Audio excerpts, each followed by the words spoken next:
the injured who are battling. Grateful for the FDNY, for all first responders, for their heroic actions. We've seen the videos and the pictures, and we're hearing the stories of that heroism, and so grateful for everyone who's stepped up in what was such a tragic event. We're here this morning because the governor of the state of New York needs to remove Manhattan District Attorney Alvin Bragg from office.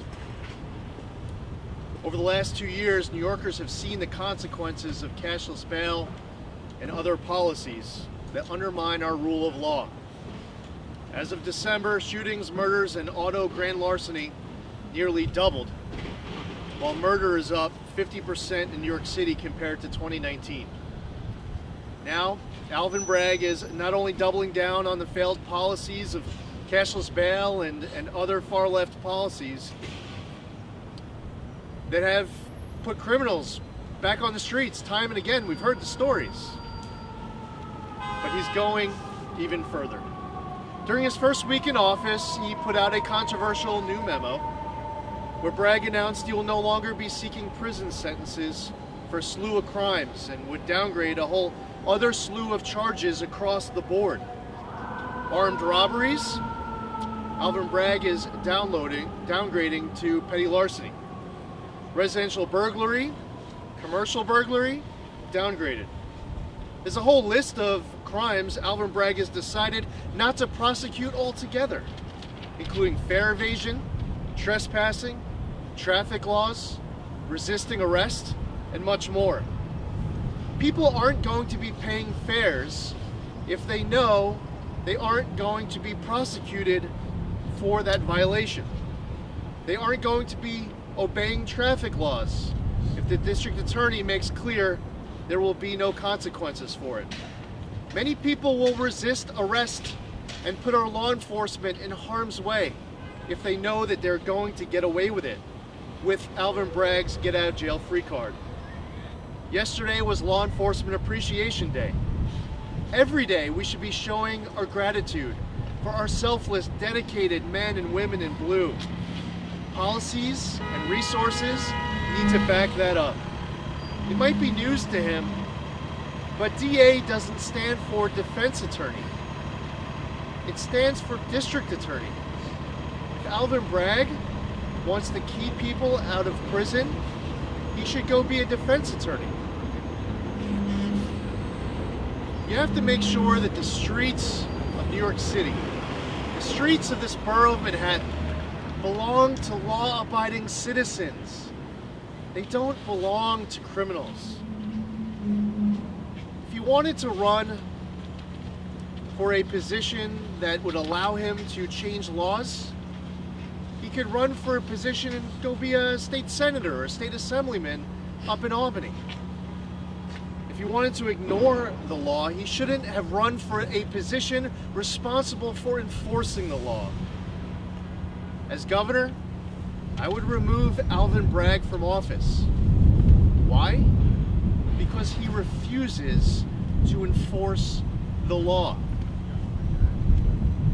The New York State Constitution explicitly gives the governor of the state of New York the power to remove a district attorney who refuses to enforce the law. Where's Governor Kathy Hochul in all of this? She's been pathetically silent. She said nothing about Alvin Bragg's controversial new memo. She said nothing about the need to repeal cashless bail and to replace it with giving judges the discretion to weigh dangerousness and flight risk and a past criminal record and more when choosing bail. Governor Hochul is silent on all of this. One of the reasons New York leads the state in population loss is because people don't feel safe. They're talking about the attacks on their safety, their wallets, their freedom, and they're going to other states. They're fleeing New York and they're not looking back. New Yorkers are tired of this pathetic inaction by the governor. They're tired of cowardly, deafening silence day after day, and they are passionate about the need to strengthen public policy, public safety, a rule of law, and to back our men and women in blue. New Yorkers are sick and tired of being sick and tired, and they demand action. DA Alvin Bragg is refusing to do his job and enforce the law, so Governor Kathy Hochul needs to do her job and remove the District Attorney of Manhattan, Alvin Bragg.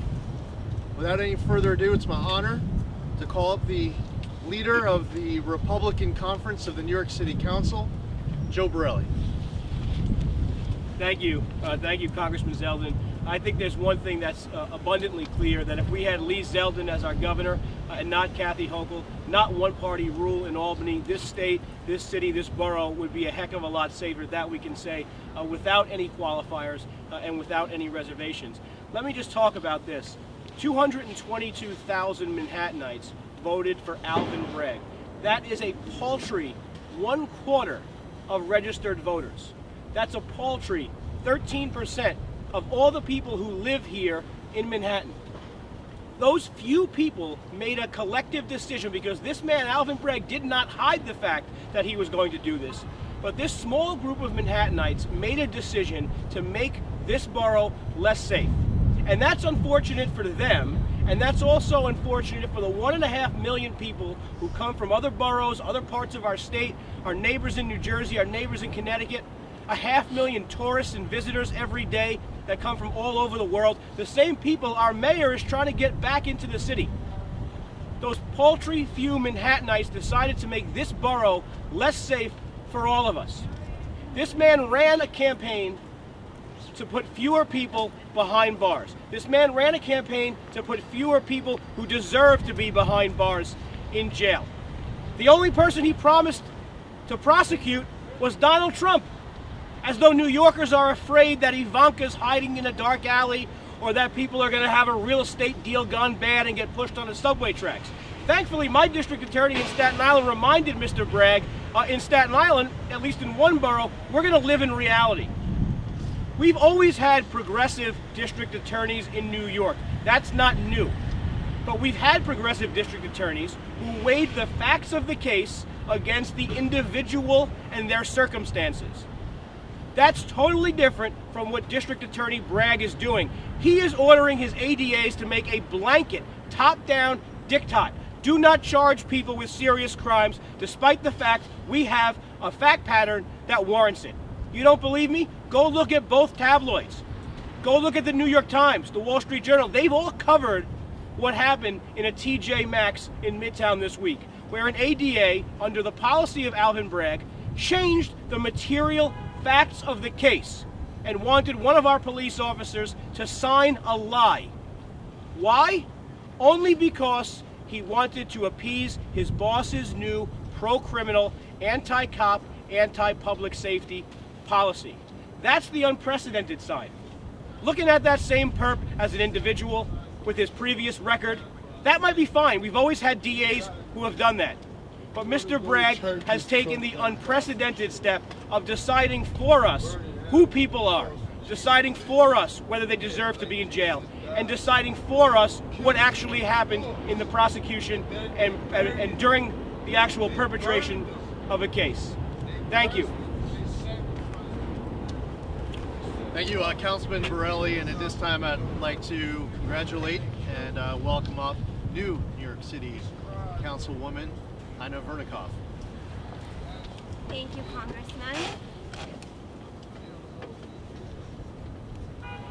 Ladies and gentlemen, the top prosecutor in this city has a new strategy for combating crime.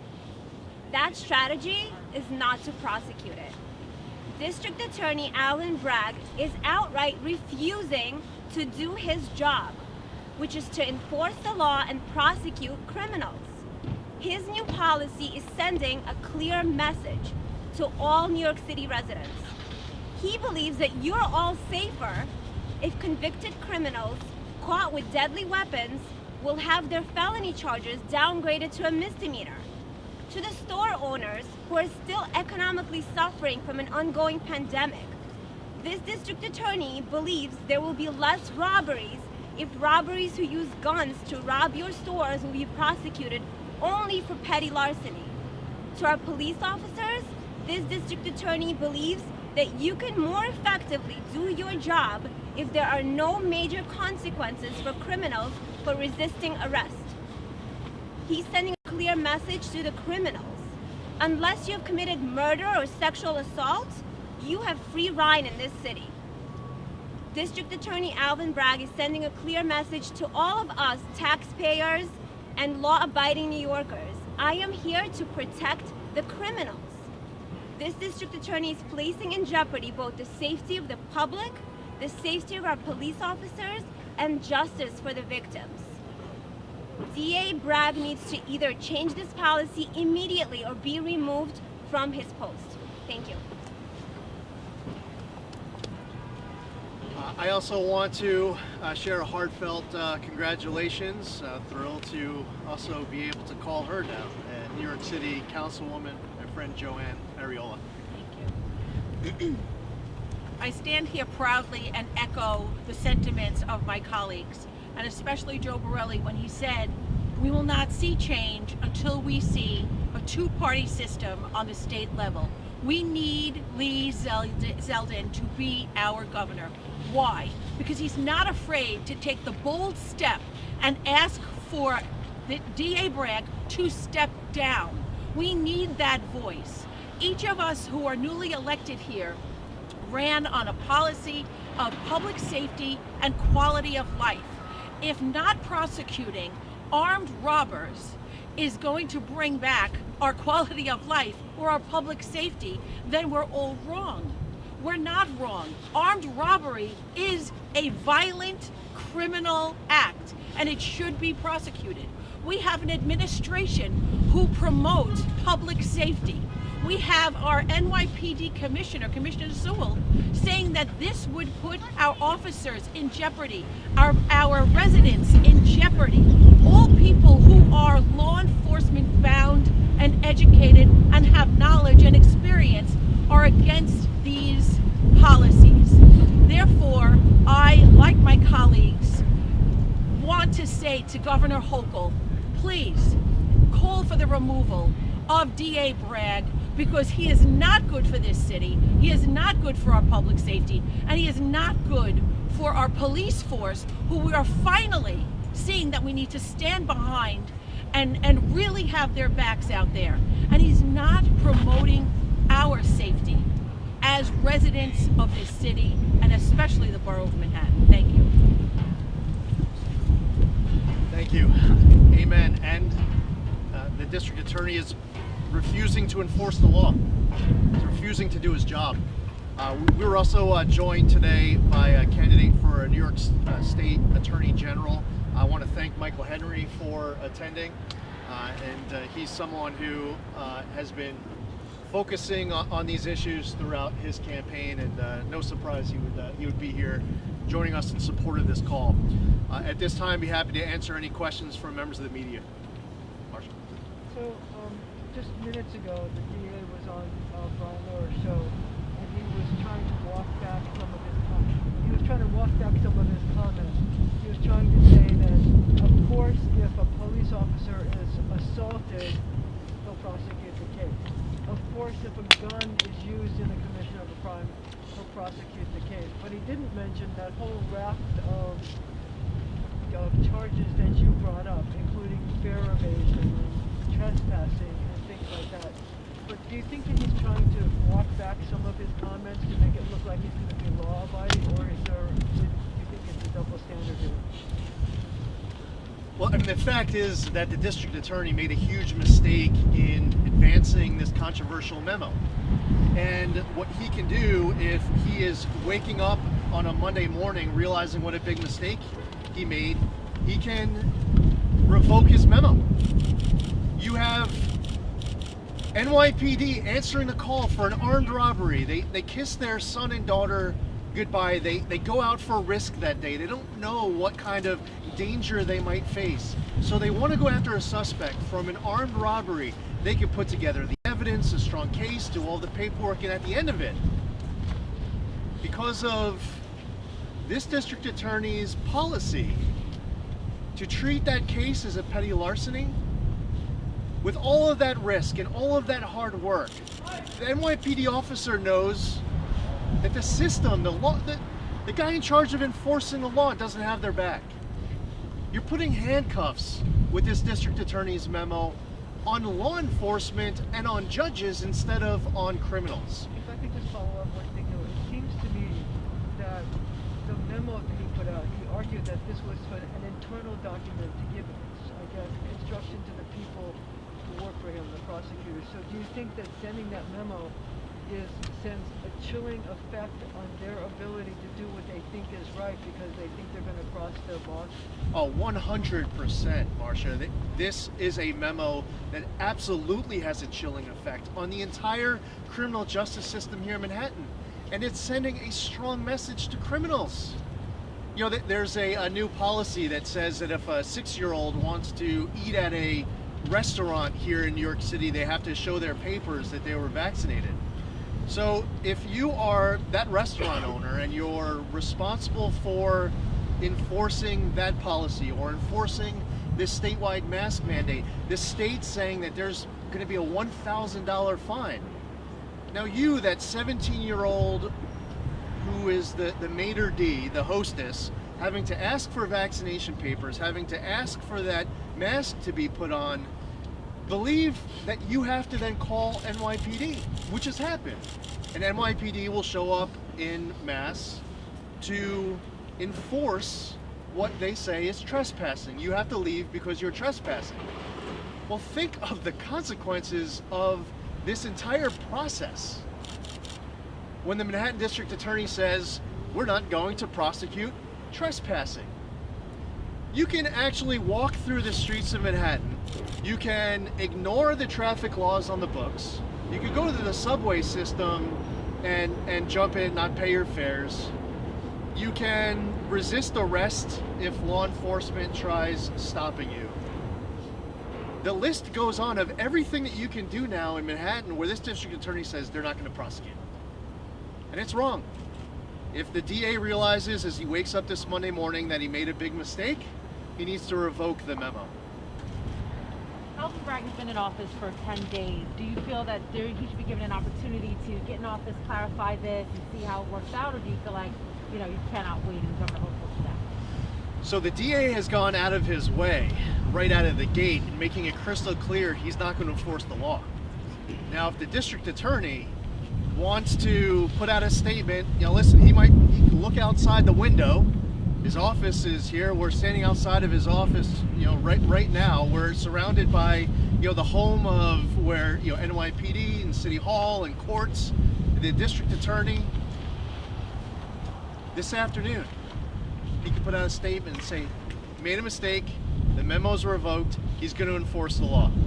But in the meantime, what we're operating right off of now is that he's made it crystal clear he's not going to enforce the law. And he wasted no time in making sure that NYPD and judges and criminals are well aware of his intent. He campaigned on that was his campaign platform. This was a topic of last year's debate of a vision for New York that it's a reminder of why it's very important in your most local of elections to get educated and to get involved, because there's a huge consequence that comes with it. But gosh, this DA wasted no time in putting out this memo. Right, you want to know Any other questions? De Blasio for the good job he's doing, raising the flag. Okay, thank you, everybody. 275.